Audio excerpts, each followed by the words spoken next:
खबरें जो आपको सीधे जोड़ती हैं हमसे, जिनका आपकी जिंदगी पर होता है सीधा असर। खबरों की वही तस्वीर, बिना बदले बिना डरे, जज्बा सच का लिए, सच दिखाते हैं। अंबेडकर शक्ति युवा संगठन ने बाबा साहेब की 134वीं जयंती पर किया महाकुंभ का आयोजन। अंबेडकर जयंती महाकुंभ में उमड़ा जन से लाभ। वाराणसी। अंबेडकर शक्ति युवा संगठन वाराणसी द्वारा बाबा साहेब भीमराव अंबेडकर की 134वीं जयंती पर महाकुंभ का आयोजन। चलो बुधवार की ओर करो तैयारी, आपकी शिक्षा की उद्घोष के साथ विशाल श्रद्धांजलि सभा मुनारी स्थित प्राथमिक विद्यालय खेल मैदान में किया गया।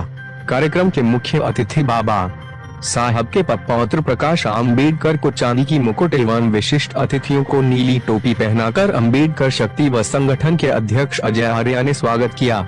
इस मौके पर प्रकाश अंबेडकर ने कहा कि बाबा साहब के सभी वंशजों को अजय आर्या की तरह बनना पड़ेगा।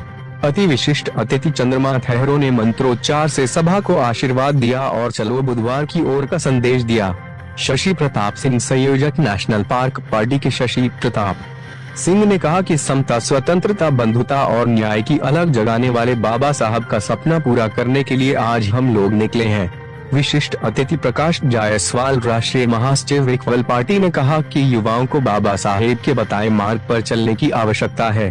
विशिष्ट अतिथि दीदी वंदना सिंह, राष्ट्रीय अध्यक्ष महिला मैच नेशनल रोड पार्टी ने कहा कि महिलाओं को जब तक पुरुषों से ज्यादा अधिकार नहीं मिलेगा तब तक देश में महिलाओं का हिंसा खत्म नहीं होगा। विशिष्ट अतिथि के प्रसाद, पूर्व एडिशनल कमिश्नर सेल टैक्स ने भी अपने विचार व्यक्त किए।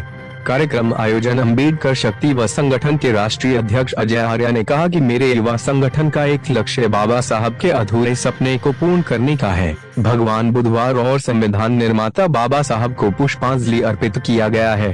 हमारा संगठन एक ऐसा संगठन है जो सभी वर्गों के लिए चलाया जा रहा है। हमारे संगठन का मुख्य उद्देश्य घर घर शिक्षा पहुंचने का है। संगठन उन सभी असहाय बच्चों को संपूर्ण शिक्षा की सामग्री और पढ़ने में जो भी बाधाएं आ रही है, हमारा संगठन पूरा करेगा और सभी बच्चों को शिक्षा की ओर ले जाएगा। कार्यक्रम में मुख्य रूप से राष्ट्रीय अध्यक्ष अजय आर्या, सूबेदार बागी, संदीप कुमार भास्कर, सुनील कुमार बौद्ध, योगेंद्र कुमार जायसवाल, मनोज कुमार, दिलीप कुमार भारती, गणेश राज, धर्मेंद्र कुमार, चंदन कुमार विशाल, कपिल कुमार, जुगनू प्रसाद, समस्त प्रदेश अध्यक्ष व प्रदेश सचिव, जिला अध्यक्ष व जिला सचिव तथा ग्राम अध्यक्ष, ग्राम सचिव, ग्राम प्रधान सहित हजारों लोगों मौजूद रहे। अध्यक्षता मीडिया प्रभारी गणेश राज द्वारा किया। साल की जो भारतीय जनता पक्ष और आरएसएस की जो सरकार है, इन्होंने लोगों की दूरी मिटाने के बजाय धर्म की और जात की राजनीति शुरुआत की है और इसकी वजह से जो है वो लोग दोबारा ना सिर्फ अपनी जात को खोज रहे लेकिन अपना जात का इतिहास भी खोज रहे हैं और उसी को लेके मेरे ख्याल से यहाँ तानाशाही हो रही है और एक दूसरे पर टिप्पणी हो रही है। इतिहास के जो व्यक्ति है उसने अपनी ज़िंदगी गुजारी उनको जैसे चाहिए थी। अब हम लोग जो है उन्होंने गुजारे हुए ज़िंदगी पर अपनी टिप्पणी करके समाज की व्यवस्था बिगाड़ रहे, ऐसी एक परिस्थिति है। तो इस पे जो है वो सरकार ने अपना खुद का रवैया बदलना चाहिए, धर्म और जात की राजनीति छोड़नी चाहिए और लोगों के विकास की राजनीति की शुरुआत होनी चाहिए, ऐसा मैं मानता हूँ। राणा सांगा का विवाद था, अभी एक नए फिल्म मेकर हैं अनुराग कश्यप, उन्होंने भी एक आरोप लगाया है कि जो उच्च लोग हैं वो फूले भाई फिल्म बना रहे थे, उसको लेकर भी उनको सेंसर परेशान कर रहा है। तो क्या देख रहे हैं, अभी भी उन चुनौतियों का सामना करना पड़ रहा है? जो सवाल ऐसा है कि महात्मा फुले और सावित्रीबाई फुले की जो फिल्म बनी है उसमें सेंसर बोर्ड अपने खुद के विचार लाना चाहती है। उस फिल्म जो है महाराष्ट्र सरकार की ओर से और बीजेपी का वक्त जब था, उन्होंने ही समग्र वाग्मय करके महात्मा फुले और सावित्रीबाई फुले की जो है वो पूरी इतिहास उन्होंने लिखी है और उसी के आधार पर ये फिल्म है। अब सेंसर बोर्ड जो है उसमें 4 चीज़ों की कट मांग रहा है कि जो वो किताब में पहले ही लिखी हुई है। तो चर्चा ये चल रही है कि सेंसर बोर्ड अपनी खुद की विचारधारा लागू करेगा या शासन मान्यता विचारधारा जो है उसी पर आधारित फिल्म है उसको वो मान्यता देगा। ये विवाद मेरे ख्याल से महात्मा फुले सावित्रीबाई फुले की फिल्म पे चली हुई है। वक्फ बोर्ड को लेकर भी एक बड़ा विवाद चल रहा है। एक संसद और सुप्रीम कोर्ट के भी बयान होने लगा कि सर्वोच्च कौन है। तो क्या देख रहे हैं इस पूरे मामले को लेकर? देखिए भाई, हिंदू धर्म के अंदर भी कहीं पंथ है, कई विचारधारा है और कई पंथ और कई विचारधारा के अपने खुद के मंदिर बने हुए हैं। कई मामले सुप्रीम कोर्ट में गए तो सुप्रीम कोर्ट ने यह कहा कि ये मंदिर है इसलिए सभी हिंदू उसको दर्शन पे आ सकते हैं।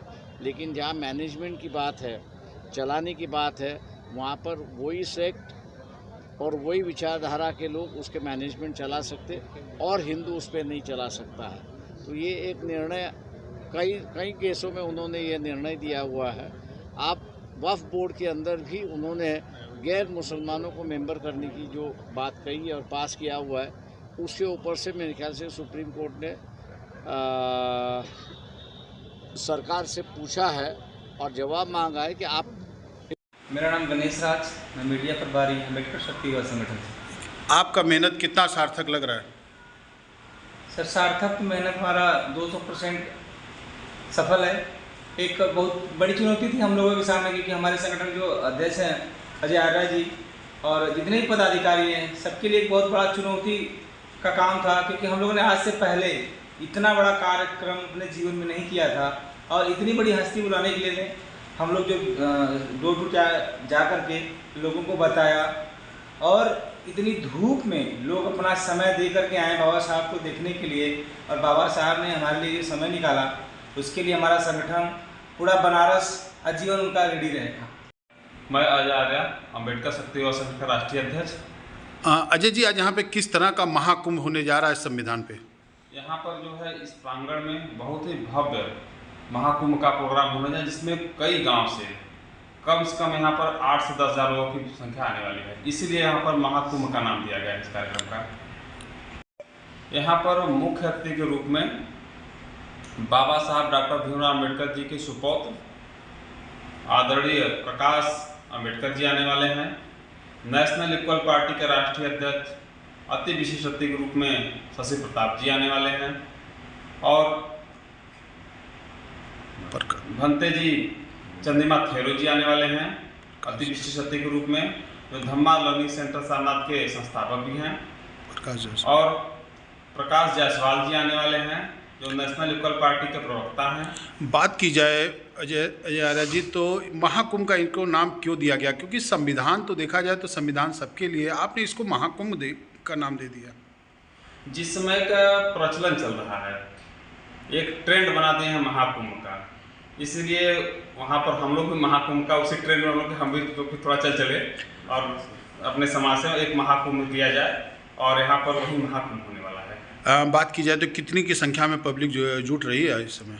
यहाँ पर 8 से 10 हज़ार पब्लिक आनी ही आनी है। बात की जाए तो जिस तरह से बाबा भीमराव अम्बेडकर के सुपुत्र क्या नाम है आए बनारस और बनारस आके इस महाकुंभ को देख रहे हैं, क्या कहेंगे? जो क्या उनका फीलिंग हुआ, क्या वो बोल के गए? वो यहाँ जो कार्यक्रम हुआ थोड़ा सा यहाँ पर महाकुंभ करने का मुख्य उद्देश्य था, जो इसमें ट्रेंड चल रहा है एक महाकुंभ का, आप देख रहे हैं उस हर जगह महाकुंभ। हम लोग भी सोचे उसी ट्रेंड में हम लोग चले और बाबा साहब का महाकुंभ करेंगे लोग। क्या ये महाकुंभ हुआ है, क्या इससे हमारे संविधान का या यूँ बात कहे तो जो हमारी अंदर एक फुटमत्ता पैदा होगी उसको एक एकजुटता मिल पाएगी? जी जरूर एकजुटता मिलेगी और हम लोग वही सबको एकजुट करने के लिए यह महाकुंभ कर रहे हैं। अजय आर्या जी, बात की जाए तो जिस तरह से 2027 का चुनाव आगे, कोई और तैयारी तो नहीं है आपकी? नहीं, ऐसी कोई तैयारी नहीं है, चुनाव का कोई मुद्दा ही नहीं है। हम लोग को बस शिक्षा पर काम करना है और हमारा संगठन शिक्षा पर काम करता है। अम्बेडकर शक्ति युवा संगठन किस तरह से काम करती है?